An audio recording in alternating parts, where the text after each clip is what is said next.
Dear students अस्सलाम वालेकुम। आज हमने चैप्टर नंबर 2 डेटा गवर्नेंस का टॉपिक ऑब्जेक्टिव नंबर 5 कवर करेंगे, जिसके अंदर हम बात कर रहे हैं आपके साथ डेटा सिक्योरिटी के हवाले से। देखिए, इससे पहले हम बात कर चुके हैं कि डेटा जो है हमारे लिए बहुत कीमती है, प्रीशियस है इन मल्टीपल एंगल्स। सबसे पहली बात, ये हमारा एसेट है जिससे हम अपने अहम फैसले करते हैं। दूसरी अहम बात ये है कि ये ना सिर्फ हमारा इम्पोर्टेंट एसेट है, बल्कि ये प्राइवेसी की रिक्वायरमेंट है। ये डेटा हमारे क्लाइंट से मुतल्लिक है, हमारे कस्टमर्स से मुतल्लिक है, हमारे एम्प्लॉयज़ के मुतल्लिक है, और ये उनका प्राइवेट डेटा है जिसकी सिक्योरिटी बहुत ज़रूरी है।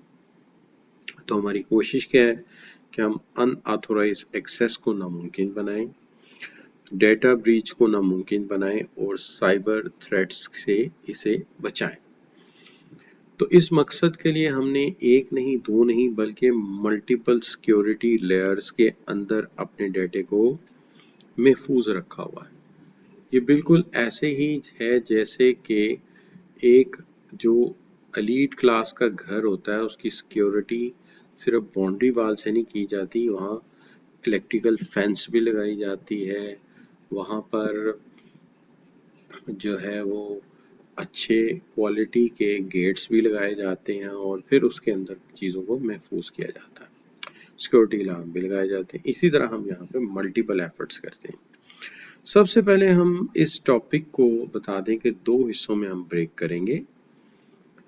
एक हम देखेंगे कि जिसके अंदर हम डेटा सिक्योरिटी प्रैक्टिसेस जो हम फॉलो कर रहे हैं वो कौन सी हैं, डेटा सिक्योरिटी प्रैक्टिसेस। और दूसरा हम इस चीज़ के ऊपर देखेंगे कि जैसे जैसे डेवलपमेंट हो रही है, हमारे लिए इमर्जिंग थ्रेट्स कौन कौन से सामने आ रहे हैं। ये दो चीज़ों को हम पेश नज़र रखेंगे। सबसे पहले चलते हैं डेटा सिक्योरिटी थ्रेट्स की तरफ। सबसे पहले चलते हैं डेटा सिक्योरिटी प्रैक्टिसेस की तरफ। तो डेटा सिक्योरिटी प्रैक्टिसेस के अंदर सबसे पहले जो हमारी प्रैक्टिस है वो है हमारा इंक्रिप्शन। इंक्रिप्शन ये है कि हम अपने डेटे को जो है एक असल शक्ल में रखने की बजाय हम डेटे की शेप को बदल देते हैं, हम उसको किसी कोड वर्ड में कन्वर्ट कर देते हैं, जैसे कि हमारा AES-256 है जो कॉमनली यूज होता है सिक्योर करने के लिए डेटे को, और प्रोटेक्ट करता है डेटे को कि ये किसी आम पर्सन के लिए रीडेबल नहीं रहता, और बवक्ते ज़रूरत जब हम खुद से रीड करना चाहते हैं तो हमारे पास उसकी की मौजूद होती है, हम उसे वापस अपनी ओरिजिनल शक्ल में ले जाते हैं। दूसरी तरफ जो हमारा वो डेटा जो एक जगह से दूसरी जगह ट्रांसफ़र हो रहा होता है, वहाँ पर TLS क्या करता है कि ड्यूरिंग द ट्रांसमिट इसकी शेप को बदल देता है, और जब ये अपने रिसीविंग एज पे पहुँचता है तो रिसीवर के पास ऐसी की या ऐसा कोड मौजूद होता है जिससे इसे दोबारा ट्रांसफ़र कर लेता है इसकी ओरिजिनल शक्ल में। इस तरह डेटा स्नैचर को भी असल में समझ नहीं आता कि डेटा है क्या। इस कॉन्सेप्ट को हम कहते हैं डेटा इंक्रिप्शन। दूसरा जो हमारी प्रैक्टिस है वो है multi factor authentication. Multi factor authentication ये है कि एक तो ये कि हर बंदा हमारे सिस्टम तक रसाई हासिल कर ही नहीं सकता जब तक उसके पास कोई वेरिफिकेशन मेथड से उसे वेरीफाई ना किया जाए। इसके अंदर सबसे पहले उसके पास एक पासवर्ड होना चाहिए। पासवर्ड के अलावा हम उसके मोबाइल पे या उसके जीमेल पे एक SMS भेजते हैं, उसके मोबाइल पे या ईमेल पे उसे हम एक OTP भेजते हैं, और वो अगर वेरीफाई हो जाए तो हमें पता लग जाएगा कि यूज़र ओरिजिनली वही है। लेकिन मल्टी फैक्टर में हम एक फैक्टर और ऐड कर सकते हैं, और वो है फिंगरप्रिंट ऑथेंटिकेशन। बैंकिंग ट्रांजैक्शंस में अक्सर ऐसा आपने देखा होगा। इसके बाद आ जाती हैं फायरवॉल्स। फायरवॉल्स जो हैं हमारा वो तीसरा अहम प्रैक्टिस है, जिसके अंदर ये है कि सिस्टम की बाउंड्री से अंदर आने से पहले एक प्रोटेक्टिव प्रोग्राम लिखा हुआ है जो आइडेंटिफाई कर देता है कि इस पर्टिकुलर मैसेज को या कम्युनिकेशन को सिस्टम के अंदर एंटर होने दिया जाए या ना होने दिया जाए। और अगर ये कोई सस्पिशियस एक्टिविटी नजर आए या ये कोई मॉलिशियस एक्टिविटी नजर आए, जानबूझकर खराब करने वाला कोई मामला, तो उसको फौरी तौर पे ब्लॉक कर दिया जाता है, रोक दिया जाता है। ये कॉन्सेप्ट है फायरवॉल का और इंट्रूशन डिटेक्शन IDS का। अब आ जाते हैं आप एंड पॉइंट सिक्योरिटी।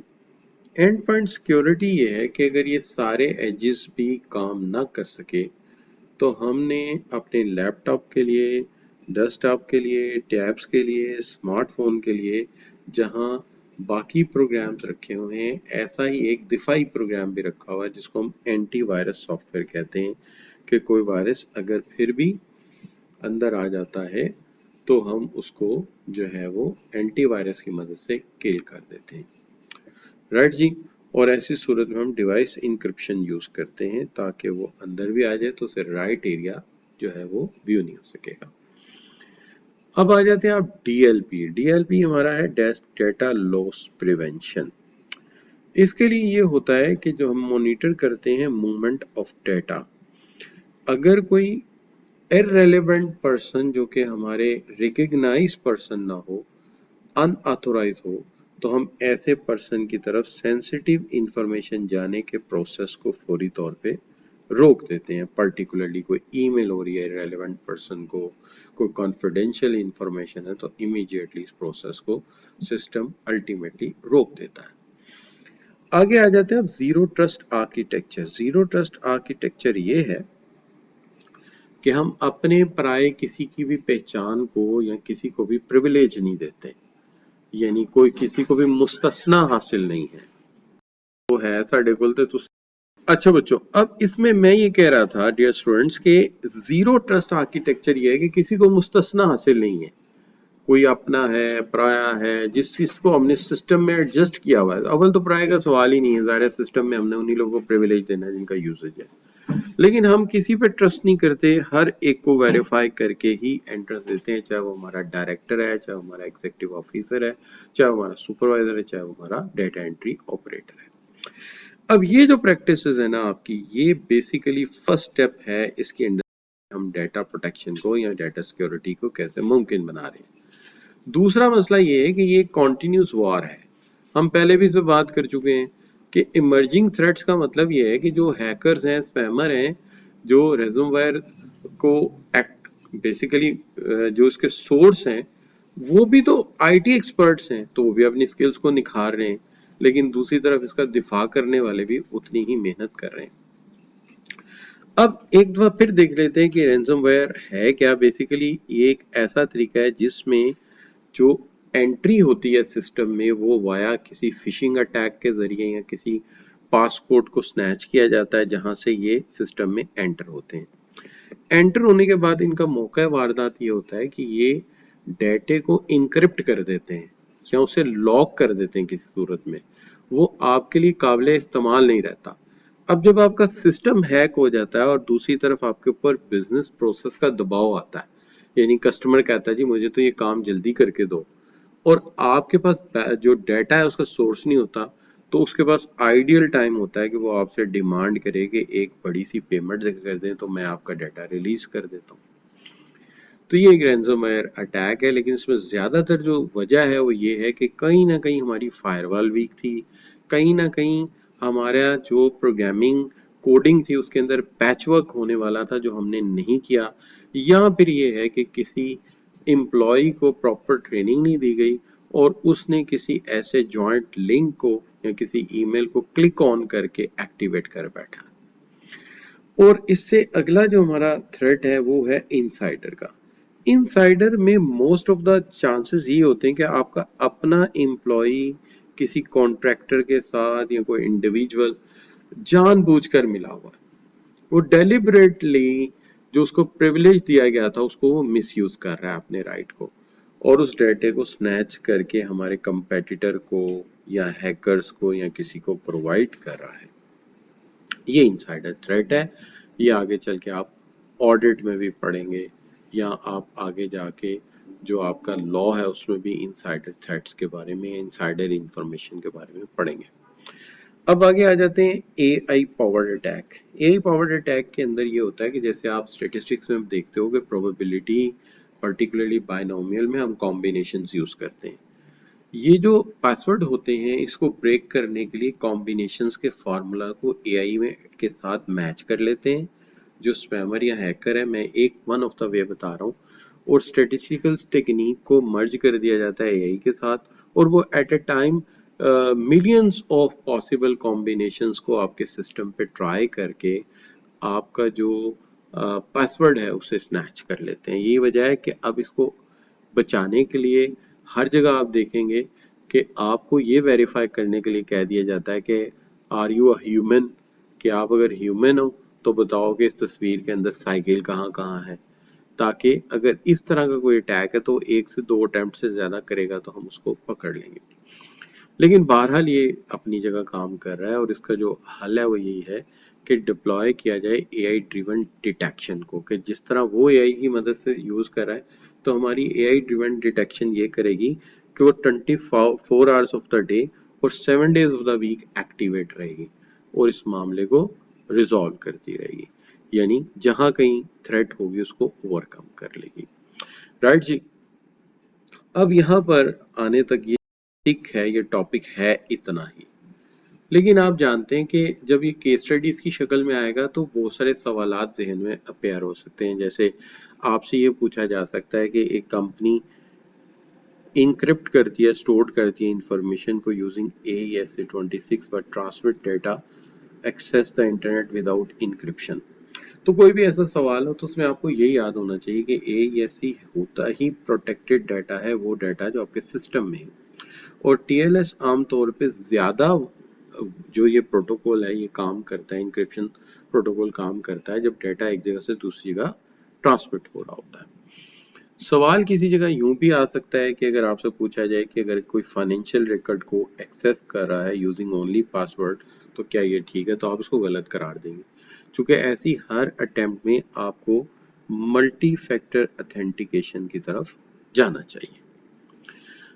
इसी तरह cyber criminal locks are an organisations database demand payment. तो जब भी आपकी डेटाबेस को कोई लॉक करता है तो मकसद क्या है कि आपका अपना डाटा आपके अपने ही सिस्टम में किसी ने लॉक कर दिया है, तो इसकी टेक्निकल टर्म है रैंसमवेयर, राइट, जिसको भी हमने पढ़ा है।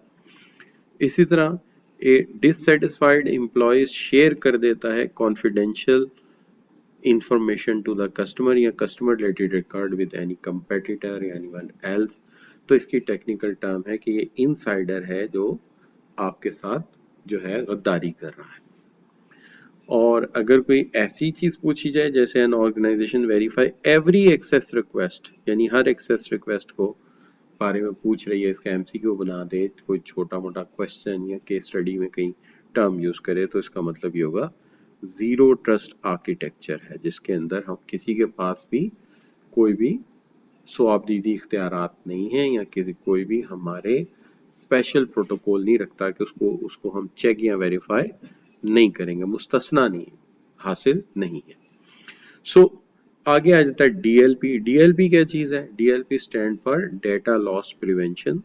और डेटा लॉस प्रिवेंशन क्या होता है कि हम हमेशा मॉनिटर करते हैं, प्रिवेंट करते हैं अनऑथोराइज्ड मूवमेंट को और शेयरिंग ऑफ सेंसिटिव डाटा को, कि गलती से भी कोई ईमेल में ऐसा डाटा लिंक अप करे तो सिस्टम बता देता है कि ये प्राइवेट कोड है या ये चीजें हैं जो किसी के साथ शेयर नहीं की जा सकती। ठीक है, so these are basically the different. और अगर आपसे जनरल कैटेगरी पूछ ली जाए कि कौन से आप सिक्योरिटी कंट्रोल्स लगाएंगे फॉर डेटा सिक्योरिटी, तो याद रखिए आप टेक्निकल सिक्योरिटी में इंक्रिप्शन, फायरवॉल वगैरह का जिक्र कर सकते हो। एडमिनिस्ट्रेटिव के अंदर आप पॉलिसीज को ला सकते हो, प्रोसीजर को ला सकते हो, और फिजिकल कंट्रोल के अंदर आप सिक्योरिटी सिस्टम, सर्वेलेंस, कैमरा और इसके अलावा लॉग्स एंड सिक्योरिटी प्रोसीजर वगैरह को ऐड आप कर सकते हो इसके अंदर। ठीक है, क्वेश्चन के अंदर ज्यादा चांस है इस टॉपिक के अंदर कि आपको एक छोटा क्वेश्चन आ सकता है। जैसे यहाँ पे मैंने एक सवाल बनाया, explain 5 data security practices data organisation implement as a part of layered security strategy. तो मेरा अंदाजा है कि 5 मार्क्स का होगा, तो मैंने 5 मार्क्स के क्वेश्चन क्रिएट किया है और उसी के मुताबिक इसका सोल्यूशन भी आपके नोट्स में बना दिया है, ताकि जब आपको पता चल जाए कि आपने पेपर में कितना इसको लिख सकेंगे, राइट। या फिर आप ये कह सकते हो कि जैसे मैंने रेंसमवेयर अटैक को या इनसाइडर थ्रेट्स को है, तो इन दोनों के ऊपर कोई शॉर्ट नोट आ सकता है कि रेंसमवेयर क्या है, इनसाइडर थ्रेट क्या है। तो याद रखिएगा, अगर ये ऐसा कोई सवाल है तो अंदाजा मेरा है कि 2 से 2.5 नंबर से ज्यादा की ये गेम नहीं होगी। उसी के मुताबिक मैंने आल्दो पहले समझाया है, लेकिन इसका आंसर भी मैंने यहाँ पे आपको तरतीब दे दिया है। लेकिन हो सकता है इसके साथ वो आपसे मिटिगेशन के लिए इसको कंट्रोल करने के लिए सजेशन मांगे, तो वो सजेशन मैंने यहाँ पे अलग से लिखी है, राइट जी। होप कि आपको ये सारी बातें अंडरस्टैंड हुई होंगी, ठीक है। अच्छा, अगर इसके बारे में वो कोई केस स्टडी बनाता है तो वो एक ऐसा सिनेरियो क्रिएट करेगा जिसके अंदर ये सारे जो प्रैक्टिसेस हैं ये नहीं हो रही होंगी या अपोजिट जा रही होंगी, कि जी फलां फलां कंपनी है उसके अंदर ये चीजें अनवॉच जा रही हैं, तो आपसे उसके सजेशन मांग लेगा। तो आपने यही जो प्रैक्टिसेस हैं इनको उस कंपनी के नेम के साथ मिला के लिख देना। पॉसिबली इस तरह का सवाल भी बन सकता है केस स्टडी की शक्ल में, राइट। मैंने एक क्रिएट भी किया है, तो आप जरा इसको रिव्यू कर लीजिएगा। तो मेरा ख्याल है इसके बारे में इतना काफ़ी है, बाकी नोट्स के अंदर डिटेल जो है वो आप खुद से भी अंडरस्टैंड कर सकते हैं। Thank you very much. अल्लाह हाफिज़।